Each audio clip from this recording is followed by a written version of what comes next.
Vicky pros கோச்சார prediction தோழத்தோழிகளுக்கு அன்பு வணக்கங்கள். சிம்ம ராசிக்காரங்களுக்கு மார்ச் 23ஆம் தேதியிலிருந்து மார்ச் 26ஆம் தேதி வரைக்கும் எந்த மாதிரியான கோச்சார நிலைகள் இருக்குது அப்படின்னு பார்த்தீங்கன்னா, சிம்ம ராசிக்காரங்களுக்கு ராசிநாதன் சனியை கடுமையான நிலையில் அஸ்தங்கப்படுத்தி 8ஆம் இடத்துல இருக்கிறது கொஞ்சம் சரியில்லாத தன்மை. எதனை தொட்டாலும் தாமதம், எதில் இறங்கினாலும் வில்லங்கம், பிரச்சனை, பிரஷர், ஆரோக்கிய குறைபாடு, ஏமாற்றங்கள், துரோகம், வேலை இடத்துல தேவையில்லாத அழுத்த நிலைகள், கூடுதலாக உங்களுக்கே செவ்வாயின் பார்வை ராசிக்கு இருக்குன்ற காரணத்தினால சற்று அடிக்கடி கோபம், முன்கோபம் மாதிரியான விஷயம் வந்துடுது. கணவன் மனைவி அமைப்புகளில் சட்டுன்னு வார்த்தையை விட்டுறேன். காதலர்கள் அமைப்புகளில் எனக்கே தெரியுது இப்போ சில தன்மைகள் சரியா இல்லை அப்படின்ற மாதிரியான அமைப்புகள் சிம்மராசிக்காரர்களுக்கு இப்போ இருக்கும்.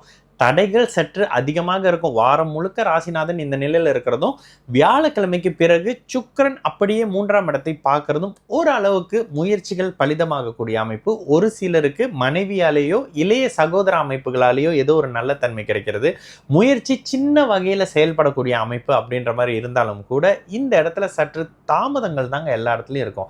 தடைகளே வருது, முயற்சிகள் அப்படியே தோல்வி விட்டுக்கிட்டே போகுது. எவ்வளோ தாங்க நானும் முயற்சி பண்ணுறது, நானே சோம்பலாக இருக்கேன், தேவையில்லாத பழக்க வழக்கங்களை கற்றுக்கிறேன், புதிய பழக்க வழக்கங்கள் என்னால் அதுலேருந்து மீண்டு வெளியில் வர முடியாத அளவுக்கு என்னையே அடிமையாக மாற்றக்கூடிய தன்மையெல்லாம் நடந்துகிட்டு இருக்குங்கன்னு சொல்லக்கூடிய நிலையில் இருக்குன்றதுனால, குறிப்பாக இளைய பருவத்தினரை, இளவட்டக்காரர்களை, இளைஞர்களை, தாயார்கள், பெற்றோர்கள் கடுமையான அளவில் கண்காணிக்க வேண்டிய ஒரு காலகட்டம்னு சொல்லுவேன். குறிப்பாக இன்னும் சில பேருக்கு வண்டி வாகன அமைப்புகள் கூட சற்று அதிக பாதுகாப்போடு கவனமாக இருக்க வேண்டிய ஒரு மிதமான ஒரு காலகட்டமாக சிம்மராசிக்காரங்களுக்கு இந்த மார்ச் 23 26ஆம் தேதி வரைக்கும் 2026ஆவது ஆண்டுல நிச்சயமாக இருக்கும்.